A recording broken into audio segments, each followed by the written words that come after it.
Hello बच्चों, let's read this question. The question says, in which type of substance all magnetic domains are aligned in one direction to help it for becoming permanent magnet? Option A ferrimagnetic, option B ferromagnetic, option C antiferromagnetic, option D diamagnetic substances.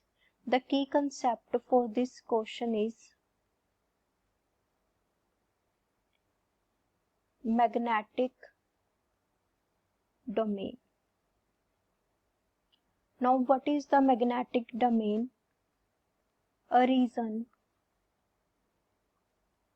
within a material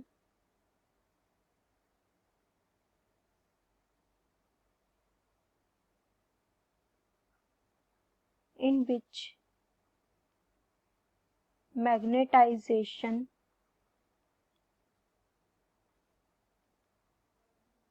is in a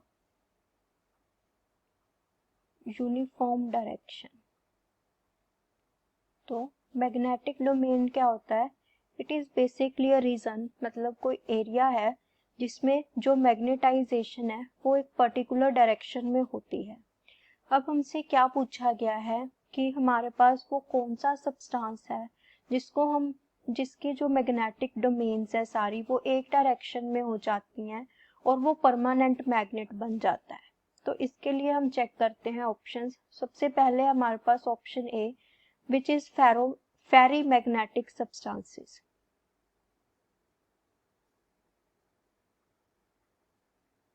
फेरीमैग्नेटिक substances. तो जो हमारे पास फेरीमैग्नेटिक substances होते हैं उनमें क्या होता है? The magnetic dipoles are aligned in antiparallel with unequal magnitude.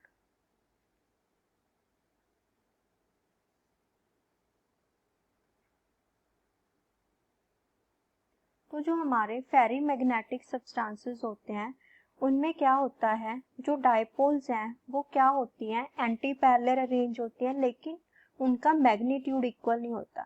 जैसे हमारे पास जो फर्स्ट डायपोल है वो अपवर्ड डायरेक्शन में अरेंज है, सेकंड डाउनवर्ड में है, लेकिन इसका मैग्नीट्यूड सेम नहीं है, जिसके ऑलमोस्ट हाफ में आ रही है. फिर से हमारे पास अपवर्ड डायरेक्शन, फिर से डाउनवर्ड डायरेक्शन, फिर से अपवर्ड और फिर से डाउनवर्ड. इस तरीके से ये क्या है? एंटी पैरेलल अरेंज है, लेकिन इनका मैग्नीट्यूड इक्वल नहीं है. इसकी वजह से इनके पास नेट कुछ ना कुछ मैग्नेटाइजेशन होती है. क्योंकि मैग्नीट्यूड इक्वल नहीं है, इसके पास कुछ ना कुछ नेट मैग्नेटाइजेशन होती है.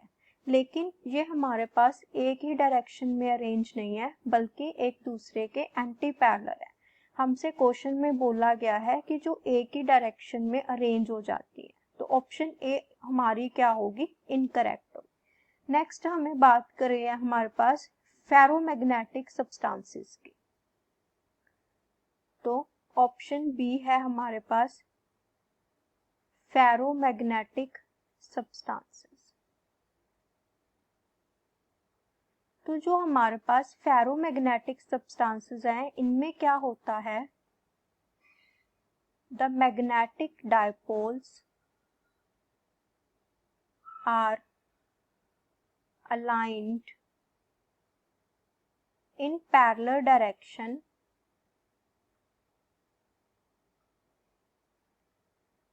with equal magnitude.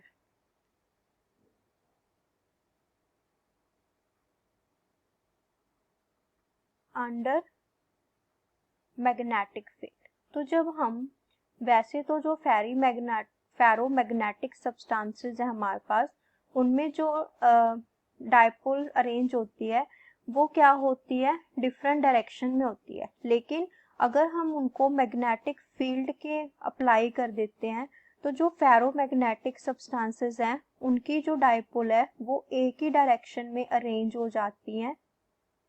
से हमने ले ली अपवर्ड डायरेक्शन में विथ इक्वल मैग्नीट्यूड. तो इसमें क्या होता है, ये एक ही डायरेक्शन में अलाइन हो जाती है और ये इस तरीके की परमानेंट मैग्नेट बन जाती है कि अगर हम मैग्नेटिक फील्ड रिमूव भी कर दें तब भी इसके पास जो मैग्नेटिक कैरेक्टर है वो रिटेन रहता है।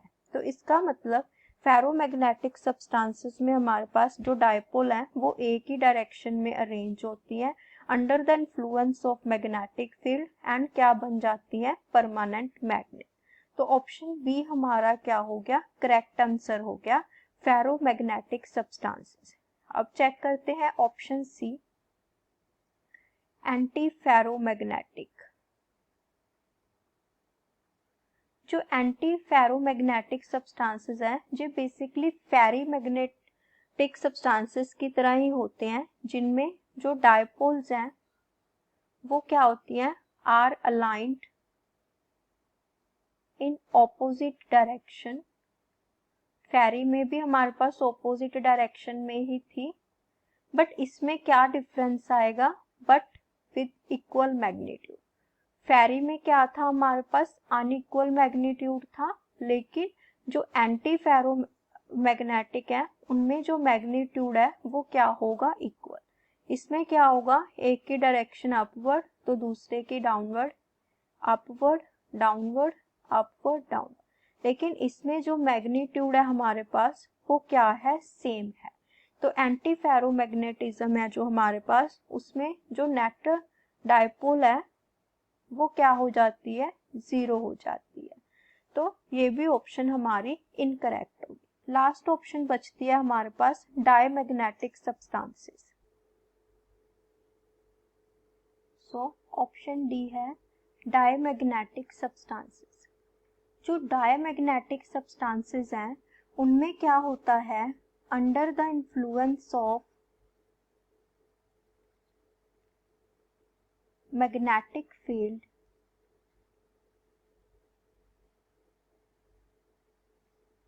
magnetic dipoles are aligned opposite to the magnetic field।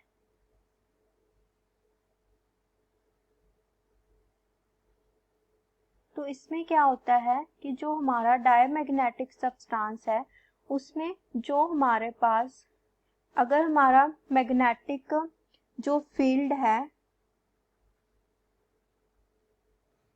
वो इस डायरेक्शन में हमने लगाया है, तो जो हमारी डायपोल्स हैं वो इस डायरेक्शन में अरेंज हो जाएंगी। तो इसमें बेसिकली होता क्या है, जो डायपोल्स हैं वो ऑपोजिट अलाइन करती हैं टू द मैग्नेटिक फील्ड। इसकी वजह से जो हमारा डायमैग्नेटिक सब्सटेंस है इट इज बेयरली मैग्नेटाइज, जितना मैग्नेटाइज नहीं हो पाता, तो हमारे पास इसमें भी डायरेक्शन ऑपोजिट है और ये परमानेंट मैग्नेट भी नहीं बनता under the influence of magnetic field. So option D भी हमारी इनकरेक्ट हो गई। तो कौन सी ऑप्शन करेक्ट होगी, option B ferromagnetic substances. Hope you understand, best of luck.